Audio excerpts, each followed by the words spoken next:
नमस्कार, आदाब, सत श्री अकाल। सोल स्पीक देखने वाले सभी दर्शकों का स्वागत है। आज हम जिस विषय पर बात करेंगे ये विषय बहुत ही महत्वपूर्ण विषय है।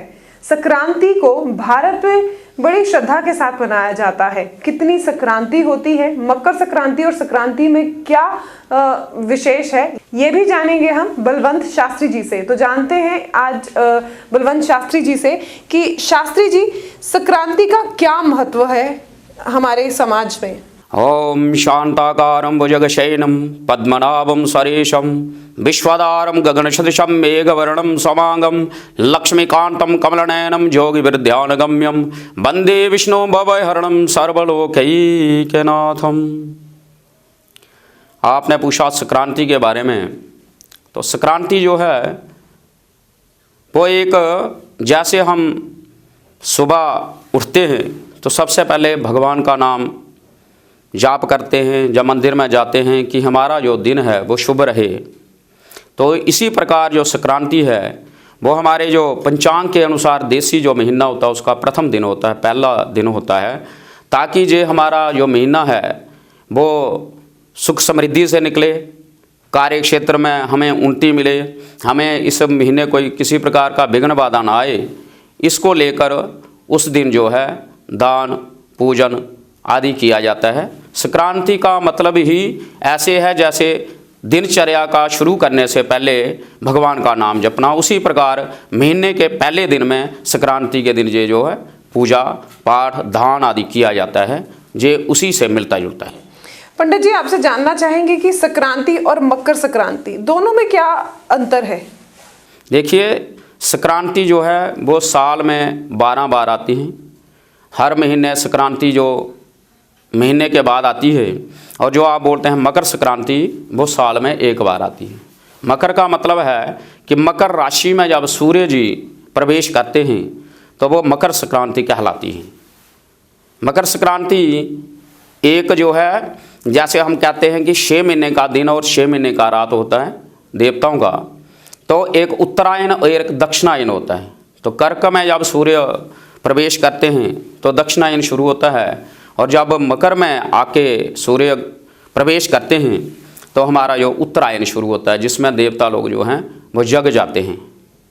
पंडित जी, हमारे दर्शक जानना चाहते हैं कि मकर संक्रांति या संक्रांति के दिन कोई विशेष पूजा करनी चाहिए जिससे मकर संक्रांति का हमें उन्हें विशेष लाभ मिल सके। देखिए, सूर्य नारायण जैसे मेष राशि में प्रवेश करते हैं तो हमारा बैसाख महीना जो है वो प्रारंभ होता है। इसी प्रकार जब वृष राशि में करते हैं तो हमारा जेठ महीना, ऐसे ही बैसाख जेठ आषाढ़ श्रावण भाद्रपद आश्विन कार्तिक मार्गशीर्ष पौ माघ फाल्गुन और चैत्र, ये हमारे 12 महीने हैं। इसी प्रकार 12 राशियां हैं, जैसे मेष वृष मिथुन कर्क सिंह कन्या तुला वृश्चिक धनु मकर कुंभ मीन। इसी प्रकार ये 12 महीने जो है एक एक राशि में जो सूर्य नारायण प्रवेश करते जाते हैं तो उस महीने का नाम आता जाता है, और उस राशि में सूर्य का प्रवेश होता है तो सूर्य नारायण जी की पूजा होती है। और जो इस यही लौकिक जो है कोई भी काम जो किया जाता है धार्मिक, विष्णु जी के निमित्त ही होता है। पंडित जी, आगे लिए चलते हैं प्रोग्राम को। हमारी राशियों के बारे में जानना चाहते हैं, दर्शक भी जानना चाहते हैं कि जो 12 राशियां हैं इस हफ्ते क्या उनका हाल रहेगा, जानते हैं आपसे। पहली राशि हम ले लेते हैं मेष राशि। मेष राशि का इस हफ्ते क्या, मेष राशि के बारे में बताएंगे आप। मेष राशि वालों को इस सप्ताह जो है किसी के साथ वाद विवाद नहीं करना चाहिए। बात जो हो सके उसको संक्षिप्त में कहें, ज़्यादा बढ़ाएं ना, इससे लड़ाई झगड़ा हो सकता है। कार्य क्षेत्र में जहां आप काम करते हैं वहां समय से पहुंचें, अन्यथा इस सप्ताह जो है आपको किसी प्रकार की परेशानी का सामना करना पड़ सकता है। जी पंडित जी, वृष राशि के बारे में। वृष राशि वालों को इस सप्ताह जो है किसी को उधार या कोई पैसे मांगे उसको ना दें। साथ में अपने पर्स में जो है वो कम पैसा रखें, ज़्यादा पैसा ना डालें। और घर में घर वालों से भी संयम से रहें। आपका ये सप्ताह थोड़ा परेशानी युक्त हो सकता है, अतः आप जो है संयम रखें, वाणी में संयम रखें। पंडित जी, अगली राशि मिथुन राशि के बारे में। मिथुन राशि वाले जो है इस सप्ताह थोड़ा किसी पर अचानक विश्वास ना करें, कोई अनजान व्यक्ति के साथ कोई ऐसा समझौता ना कर लें जिसको बाद में आपको जोखिम उठाना पड़े। अतः थोड़ा संयम के साथ रहें, घर में खुशी का माहौल बना रहेगा और जो कार्य क्षेत्र है वहाँ भी आपको कोई पुरस्कार मिलने की संभावना है, बाकी जो है वो सामान्य रहेगा।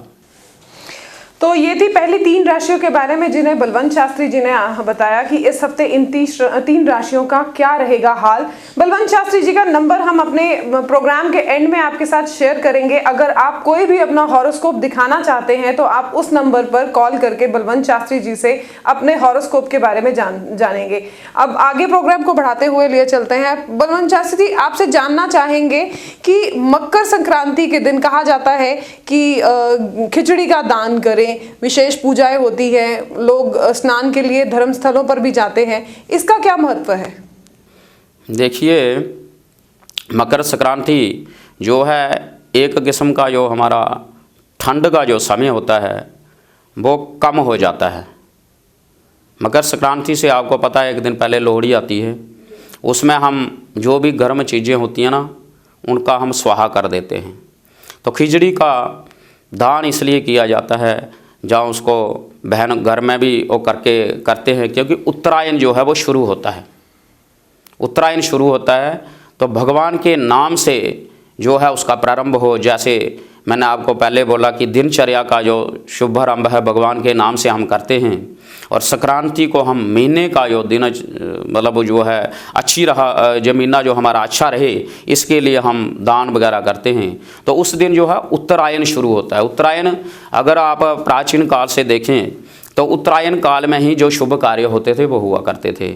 अभी भी जो है ये जो मुंडन संस्कार वगैरह है ये उत्तरायण में ही होता है। ये जुलाई के बाद ना, जून जुलाई के बाद मुंडन का मुहूर्त नहीं निकाला जाता, ये फिर उसके बाद माघ मास के बाद ही निकलता है। तो ऐसे ही पहले जो शादियाँ या कोई भी शुभ कर्म जो है वो दक्षिणायन में नहीं होता था, उत्तरायण में ही किया जाता था। लेकिन अभी चलो समय के अभाव से लोग जो हैं चेंजिंग कर रहे हैं तो सब निकल रहा है काम। वैसे जो था वो शुभ दिन वही माने जाते थे जब उत्तरायण होता था। देवता लोग जो तो यज्ञ होते थे, क्योंकि सोए हुए आदमी के पास अगर कोई आप फरियाद लेके जाओगे तो वो थोड़ा सुनेगा, वो बैठा होगा जागा होगा तभी तो वो सुनेगा। इसलिए वो एकादशियाँ भी आती हैं, देव शयनी और देव उत्थावनी। तो देव शयनी में वो सो जाते हैं, देव उत्थावनी में उठ जाते हैं। पंडित जी, अगली 3 राशियों के बारे में हमारे जातक जानना चाहते हैं। कर्क, सिंह और कन्या राशि वाले इस हफ्ते कैसा रहेगा उनका राशिफल? कर्क राशि वाले इस सप्ताह थोड़ा परेशान रहेंगे। हर जगह उनको निराशा ही मिलेगी, लेकिन चिंता ना करें। आप जो है गणेश जी की स्तुति करते रहें। गणेश जी के जहाँ ध्रुवें अथा या तो गणेश जो चालीसा है उसका पाठ करते रहें। बाकी कार्य क्षेत्र की तरफ से वो ठीक रहेगा, लेकिन यह है कि थोड़ा मानसिक आप चिंतित रहेंगे। और जो है आगे की है सिंह राशि जो है इनका जो है वर्चस्व बढ़ेगा, तो इनका दबदबा रहेगा इस सप्ताह। आप किसी भी कार्य को हाथ डालोगे वो पूर्ण होगा। और साथ में आप सूर्य को जो जल है वो सिंदूर या लाल पुष्प डालकर चढ़ाते रहें। बाकी कार्य क्षेत्र में भी आपकी जो है सराहना होगी। ये सप्ताह आपका खुशी से भरा होगा। पंडित जी, अगली राशि कन्या राशि। कन्या राशि वालों के लिए इनको थोड़ा कार्य क्षेत्र में कोई निराशा मिल सकती है। कहीं इन्होंने अप्लाई किया होगा जहाँ जहाँ जो काम करते होंगे तो इन पर थोड़ा वो अप्रसन्न होंगे। अतः आप जो है गणेश का भी पाठ करें। जहाँ पाठ नहीं कर सकते तो गणेश मंदिर में जाके गणेश जी को लड्डू जो है वो अर्पित करें। घबराने की बात नहीं है। ऐसे जो जनरल तौर पर आपका जो सप्ताह जो है वो ठीक रहेगा, लेकिन थोड़ा जो है निराशा देखनी पड़ेगी। कर्क, सिंह और कन्या राशि के बारे में बलवंत शास्त्री जी ने अब हमें बताया। इस प्रोग्राम को आगे लिए चलते हैं। शास्त्री जी, आपसे जानना चाहूंगी कि जिस दिन संक्रांति होती है उस दिन दिनचर्या की शुरुआत कैसी करनी चाहिए हमें?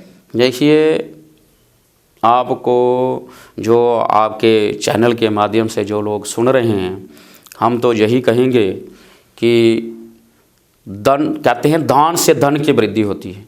तो आपको मंदिर में जाकर भगवान के चरणों में कुछ अर्पित करना चाहिए। नहीं तो जो आपको कोई मिलता है, जिस व्यक्ति को ज़रूरत है, उसको किसी को कपड़े की ज़रूरत है, उसको संक्रांति के दिन आप वस्त्र दें। जो कोई भूखा है, जिसको बेचारे को रोटी के लिए तरसते हैं लोग, तो उसको रोटी अन्नदान करें। तो जिसको धन की ज़रूरत है, कोई बेचारा गरीब है, किसी की ज़रूरत है, कोई बीमार है, तो उसके लिए थोड़ा सा धन दे दें। देने से ही धन, जो कहते हैं कि दान देने से धन की वृद्धि होती है। तो ऐसे करने से जो है आपको भी थोड़ा शकुन मिलेगा और आगे वाला भी आपको शिष्य देगा, तो आपका साथ में जो पुण्य का कर्म होगा। जी, तो पंडित जी अगली राशियों की तरफ बढ़ते हैं। तुला, वृश्चिक और धनु राशि का क्या रहेगा इस हफ्ते, इन राशियों का हाल, उसके बारे में भी आप कुछ नज़र डालें।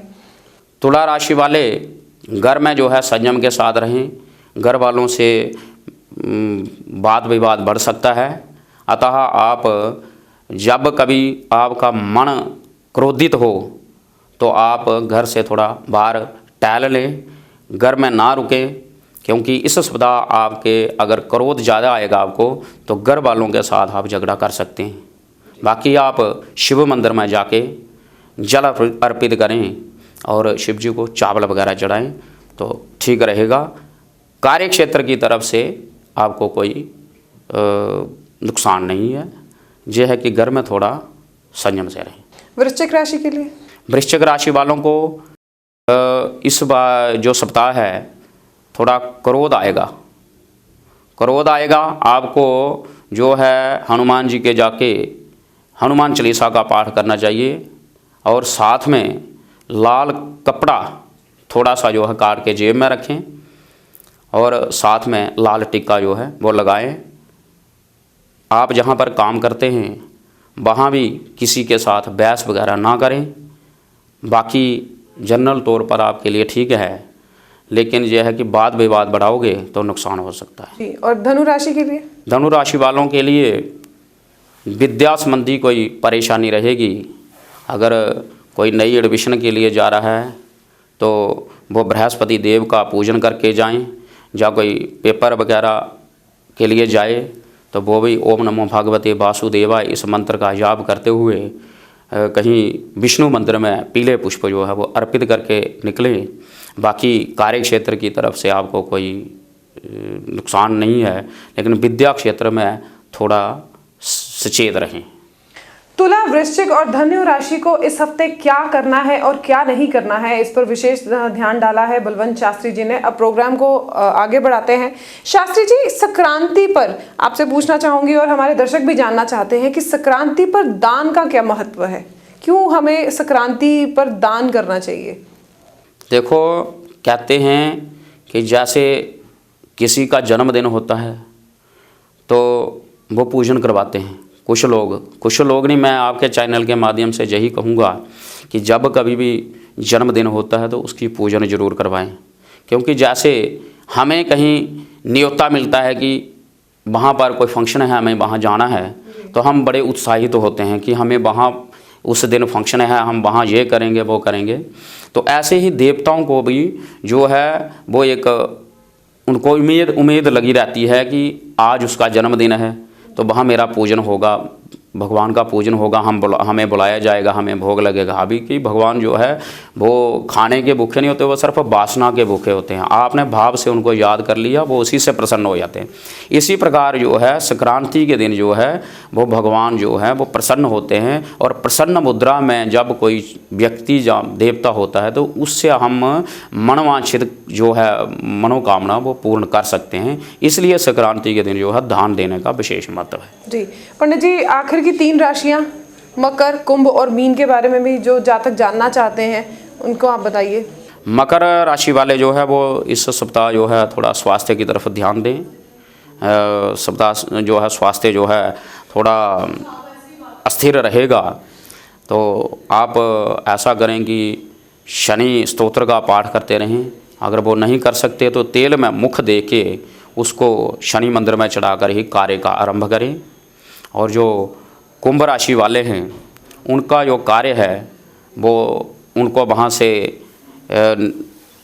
असफल ही होके आना पड़ेगा, क्योंकि कार्य जो है विलंब से होंगे पूरे। इस सप्ताह वो थोड़ा वेट करें और इसके बाद जो है कार्य को शुरू करें तो ठीक रहेगा। इस सप्ताह अगर कोई कार्य आरंभ करेंगे तो उसमें आपको लाभ नहीं मिलेगा, उल्टा जो है नुकसान हो सकता है।